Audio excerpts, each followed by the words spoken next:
Hi అండి, ఈరోజు మీకు వీడియోలో పిల్లలు ఈవినింగ్ స్నాక్స్ అడుగుతూ ఉంటారు కదండి. వాళ్ళ కోసం నేను సింపుల్ చిట్కా చెప్తున్నానండి. పిల్లల్ని బ్రెడ్ తినమంటే అస్సలు తినరు, మారం చేస్తారు.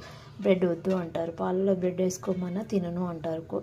సో అలాంటి పిల్లల కోసం నేను వాళ్ళు సింపుల్ వేలో ఒక చిట్కా చెప్తున్నాను. అలా చేయడం వల్ల పిల్లలు ఈజీగా బ్రెడ్ తినేస్తారు, మళ్ళీ మళ్ళీ చేయమని కూడా అడుగుతారు. ఇలా చేయడం వల్ల ఈజీగా అయిపోతుంది, బ్రెడ్తో ఈజీగా స్నాక్. మళ్ళీ గీ వేస్తున్నానండి, నెయ్యి వేస్తున్నానండి.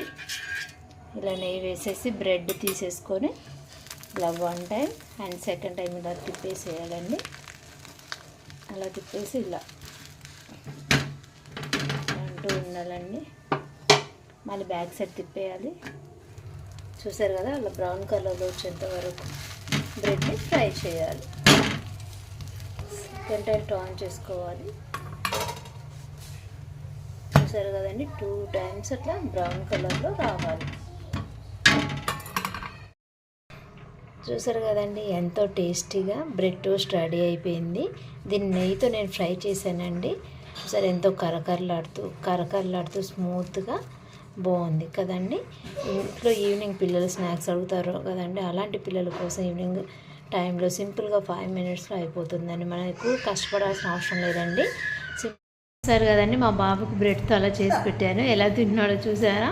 అసలు బ్రెడ్డే టచ్ చేయడు. బ్రెడ్ తినరా అంటే అసలు బ్రెడ్డే తినడు. అలాంటి మా బాబు బ్రెడ్ తింటున్నాడు. సో మీకు కూడా మీ పిల్లలు తినాలంటే ఇలా ఈజీగా సింపుల్గా బ్రెడ్ చేసి పెట్టేయండి. ఎంతో ఇష్టంగా తినేస్తారు. చూసారా ఎలా తింటున్నాడో? సింపుల్గా ఈజీగా తినేస్తున్నారు. అలా తినేస్తారనమాట. సో ప్లీజ్ మా ఛానల్ మీకు నచ్చింది ప్లీజ్ సబ్స్క్రైబ్ చేసుకోండి. Please subscribe.